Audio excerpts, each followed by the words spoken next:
Welcome to Top Rope Spoilers, a subsidiary of On the Ring Apron, for the first WWE pay-per-view of 2022. I'm Steve with On the Ring Apron, and this is WWE Day 1 live from Atlanta. Thank you, Nick and Monet, for the wonderful gift. Be wearing this proudly to the ATL this weekend. Of course, you know, when WWE comes to our hometown, you gotta represent. As you can well see, though, my partner in crime, Kia, not here tonight. We have tried everything in our power to try to make our schedules mesh up, but unfortunately, we couldn't make it work until we are actually at the event itself on Saturday, which is obviously a little late to be providing a spoiler of any kind. So unfortunately, we are going to be doing this one very quick because I don't have anyone to bounce the previews off of. So we'll go ahead and jump right to it. Alyssa, who's running the camera, say hello.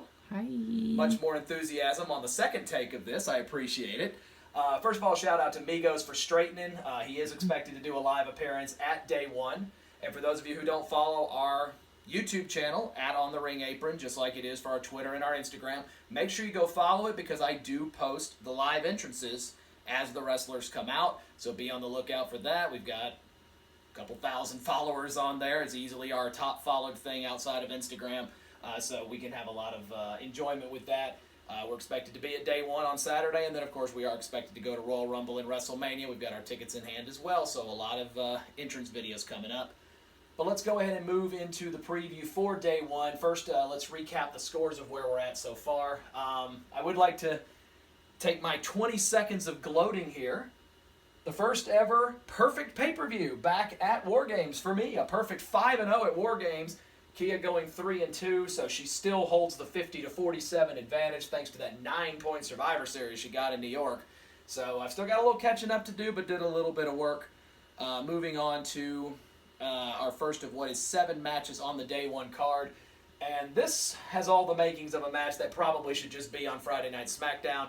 Drew McIntyre going one-on-one with Madcap Moss. Of course, Madcap Moss, the dare I say it, a comedy clown for Happy Corbin. And Corbin essentially putting him in this match with Drew McIntyre. I think it goes without saying that this one has squash written all over it. So I don't really see this one being much of a contest more than just to get Drew on the card. Because Kia's ahead, she did provide her picks though for us, so we will still get to know who she picked. Alyssa's going to present us with those. With her having the lead, she goes first. Who'd she take in this match? She took Drew. That's not a surprise to me at all. It's going to be real tough to take Madcap in this one, other than perhaps a disqualification loss if Drew kind of loses his brain or decides he wants to try to stab him with a sword or something. But I am going to go Drew McIntyre here as well. I don't see Drew losing this one. I think he needs a good run getting ready for Royal Rumble. Match number 2 is for the Raw Tag Team Championships. As the defending and incumbent champions RK Bro, the team of Randy Orton and Riddle, defend against the Street Profits, the winners of the inaugural RK Bronament. Did I say that right? Yeah. Yeah, so it took them 4 weeks to complete what ended up only being a 4-team tournament. That took way longer than it should have been. But you've got 2 of the most charismatic teams on Monday Night Raw. Riddle and Orton have provided so much comedy and so much comic relief on there. The Street Profits, obviously, a team of their own. But it'll be interesting to see who's going to be the team wearing the red tag team gold entering the new year. I go first on this one. I am going to go RK Bro to retain. I think right now they're not set to quite break them up yet. Orton obviously can go singles at any time, but doesn't have to drop the tag titles in order to do so. And I think a good storyline with them in Alpha Academy, I think, is still on tap. Alyssa, who'd Kia take? Well, she also took RK Bro. Okay, so far we're the same across the board. Hey, we might actually get to cheer together at the pay-per-view. Because Survivor Series was certainly interesting because we were on polar opposite sides for every match. Our third one staying in the tag team division, but this time moving over to the blue brand. Rivalry renewed as the Smackdown Tag Team Championships will be decided between the defending champions of the Bloodline, the Ones, the Usos, defending against the New Day, which is, of course, the team of King Woods and Sir Kofi Kingston are now their new names. Of course, the New Day has won a dozen tag team championships over their time. The Usos, no slouches themselves, 9-time champions on their own. So these are easily 2 of the most decorated tag teams in all of WWE. They fought in Hell in a Cell. They fought each other at virtually every pay-per-view that exists, including at WrestleMania. So no doubt that this will be another one, especially with Roman now facing a little bit of extra, let's say, stress and anxiety as of late. It's necessary, really, for the Usos to need to defend the bloodline. Kia went first. Who she got? Well, she's got the Usos. She's got the Usos. Well, she's not going to make this easy for me to catch up, I see, because I'm going to have to take the Usos as well. The bloodline can't afford another loss right now. Roman is already feeling like, especially with him having to let Paul Heyman go due to his, I guess, insubordination or whatever you want to call it. The Usos need to back the bloodline. They need this win, and I think they'll ultimately get it. It might be by hook or by crook, but they'll end up winning as well. Fourth match on the card, a rivalry matchup between Hall of Famer and probably soon-to-be Hall of Famer, as the Rated R Superstar Edge will go one-on-one with The Miz.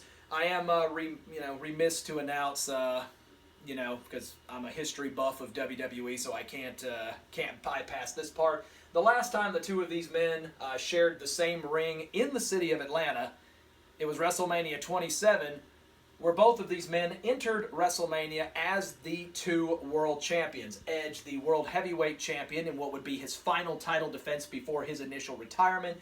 The Miz was WWE champion. He would go on to beat John Cena in the main event that night with an assist from The Rock. And now they will share the ring once again in the city of Atlanta, this time in a matchup which has been nothing but just what The Miz feels is blatant disrespect, as well as a feeling that Edge has gotten, all the triumph and all of the glory, when The Miz, who is, by everyone's knowledge, a company guy and has done everything the company has asked him to do, but in turn does not feel like he gets that level of respect. I'm actually going to go Miz on this one. I do believe that he has the one secret weapon in his corner, and that is Maurice. I don't believe this is going to be the end of the Edge-Miz run. I do believe Royal Rumble could potentially see them go at it again. Maybe with Beth Phoenix involved. Come on. I know she left NXT for a reason. But I do like Maurice getting involved in this one, and I think that'll be the difference. Edge's Hall of Fame status doesn't need anything. And The Miz could definitely benefit from the wins. I'm actually going to go with The Miz. Who'd Kia take? She took Edge. Oh, here we go. Finally, some makeup ground on this one. So a chance for me to make up a little work here. Honestly, I think this one could be very one that might steal the show that night, just because of the talent levels of both of them. So don't be surprised if this one quietly is the one everybody's talking about at the end. We now move into our final three, and we start with the Raw Women's Championship match, a rematch from Monday Night Raw a couple of weeks ago, as Big Time Becky Lynch will defend the Raw Women's Championship again against the upstart Liv Morgan.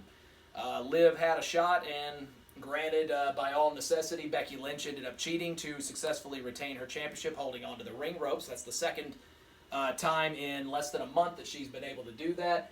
Liv, however, saying, I'm not going away, and I will find a way to get around all your secrets. Becky Lynch strictly saying to Liv, you don't have the killer instinct necessary to be champion. Everybody wonders, is this the moment where Liv's going to finally get her due, or will Big Time Bex find a way to keep her running streak going over 500 consecutive active days on the roster as Raw Women's Champion?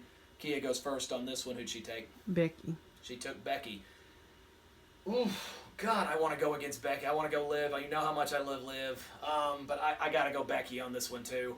I'll tell you right now, I'll be the loudest cheerer in the audience at State Farm for Liv that entire time. And if she wins, I'm going to be thrilled, and I will happily take that L. But I think the storyline makes more sense right now for Becky to retain, and I can't afford to go another point down. So I'm going to go Becky as well. So this is one of those brain versus heart kind of things, and I need to stay with Key on the scoreboard here. So I'm going to go Becky Lynch. Moving into our final two.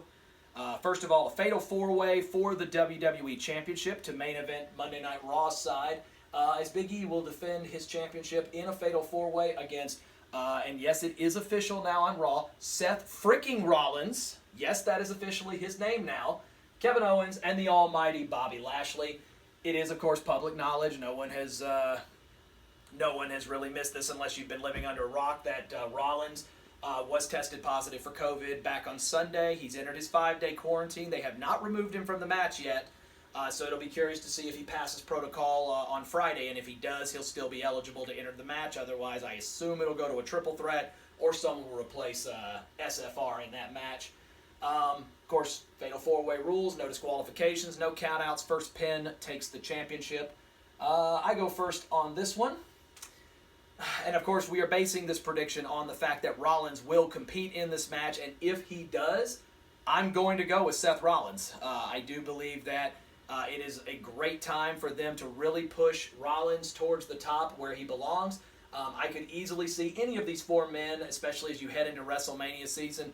But I do feel like Seth is the one that has the most to gain from this, especially with all the momentum that's in place. I actually like Rollins. Who did Kia go with? She said Big E will retain. Big E retains. That's not a bad choice. Honestly, as I said, I could see any of the 4 moving on in this one and being WWE Champion heading into the road to WrestleMania.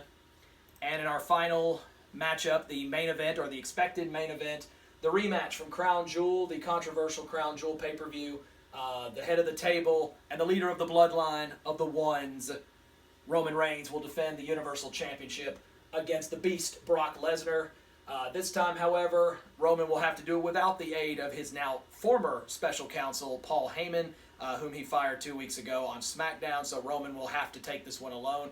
It seems like Brock's got the edge now, being able to seemingly have Roman's number, and with Roman now maybe facing a little bit of doubt for the first time since he became Universal Champion. We'll see if that fuels him or if ultimately that's his downfall. Kia goes first in this one. I've got very little doubt. I know who she's picking on this one. Roman. She's taking Roman. If there was ever a time for Brock to win the championship, if the ultimate payoff is for Roman to get his grand moment at Mania, because they're expecting the 3rd match against Brock to happen at Mania this year, I figured this is where Brock has to win, so that way Roman can have the storyline to win it back.